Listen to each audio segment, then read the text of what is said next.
So, let me tell y'all about a story. 2 weeks ago, went to the barber shop. Now, this barber shop is kind of a community staple, if you will. Very, very popular. A lot of people going in and out. Place has been cutting my hair for over 20 years. However, the guy who always cuts my hair there, I've had various fallings outs over the years.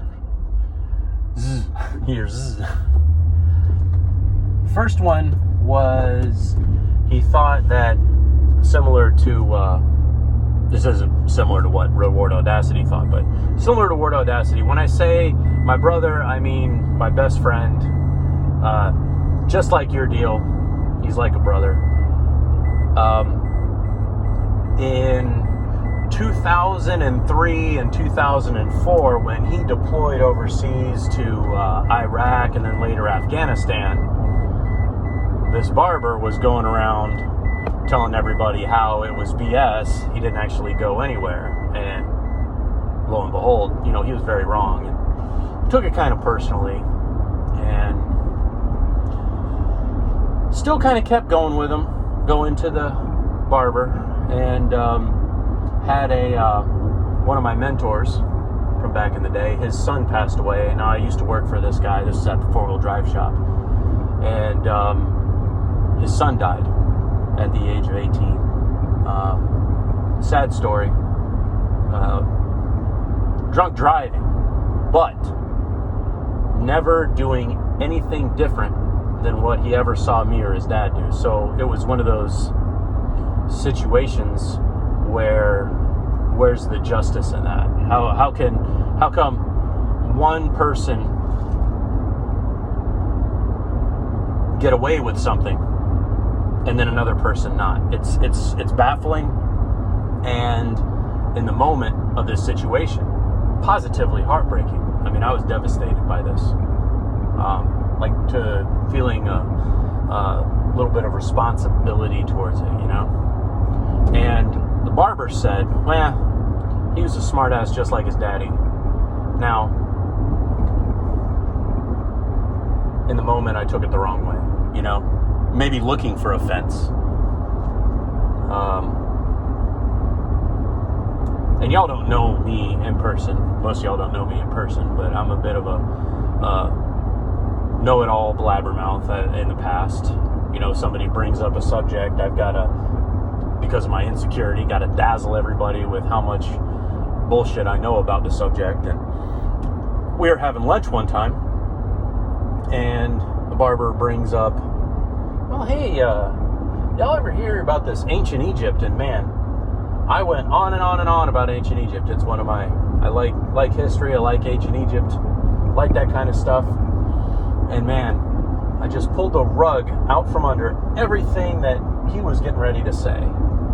And he's like, you know what, Ron? Sometimes people just like to tell their story. You need to just let them talk. We know you think you're smart, but you need to let people talk sometimes. And I learned something from that. I truly did. But again, kind of one of those things, like in spoonfuls, it's okay, but you get a good heaping dollop, and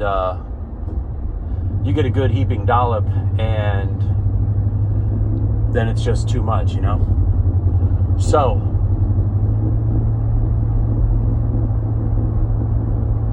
rewind a little bit.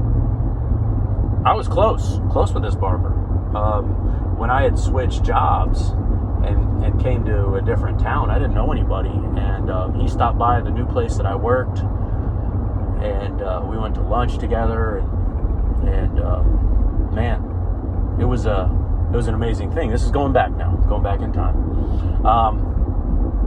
When I bought my house in 2003, he was that friend that was right there helping me move. Him and my brother,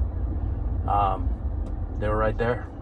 Kind of close core of people. And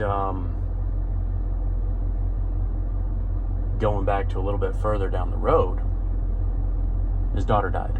The barber's daughter died. Everybody went there. Didn't know what to say. Big funeral. In the back of my mind, bunch of bullshit's rolling around like, oh, he's a smart ass just like his daddy. But, nobody deserves to outlive their kids, I'll tell you that much. But that's a lot to go through with somebody. Went there, showed my respects. Everything was all right. Now, the last two places that I worked at before this one didn't go so well. First one, if y'all know me, I went to work for a really good friend and just literally burned myself out, like to an absolute fucking crisp, to the point to where I wasn't any good to anybody. And the next job that I tried to go to, I lasted literally 2 weeks before things went very, very bad and was actually terminated from that. But the job before that one, so within the two, my friend that I worked for, when I left him, he's actually good friends with the barber.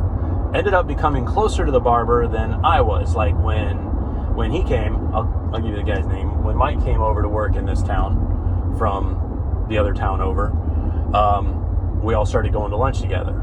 Him, my brother, the barber, and we were all close like that. And eventually it was just Mike and the barber going to lunch, and then they got really, really close.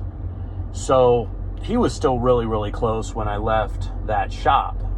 And the nature of my leaving was, kind of things undone. I didn't give anybody that good of an explanation other than telling them the truth, was that I had just physically had burned out and fizzled myself out. And that's been going on, is it 2 years? Almost 2 years now that I've left that job. Hadn't gone to that same barber in over 2 years. Even beyond that, because we had COVID before that, so I wasn't going to any barber then because none of the barbers were damn open. But I had been cutting my hair with buzzers and this and that because of everything that I'd been through with the barber. Well, lo and behold, 2 weeks ago, I went to the barber. Got my hair cut professionally. Got my ears lowered, as we say. And we had a real good conversation. It was very healthy. My wife was like a little dubious because she holds Mike responsible for my health and this barber also partially responsible for the condition of my health. And she went through a lot, so she's entitled to that. But the conversation I had with him was very, very healing. Because here's the deal.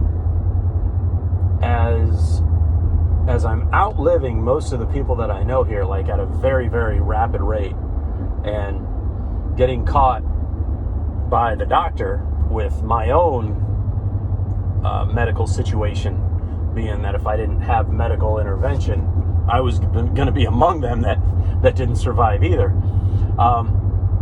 You got to take stock of the people that you've known for 20 some odd years, I think.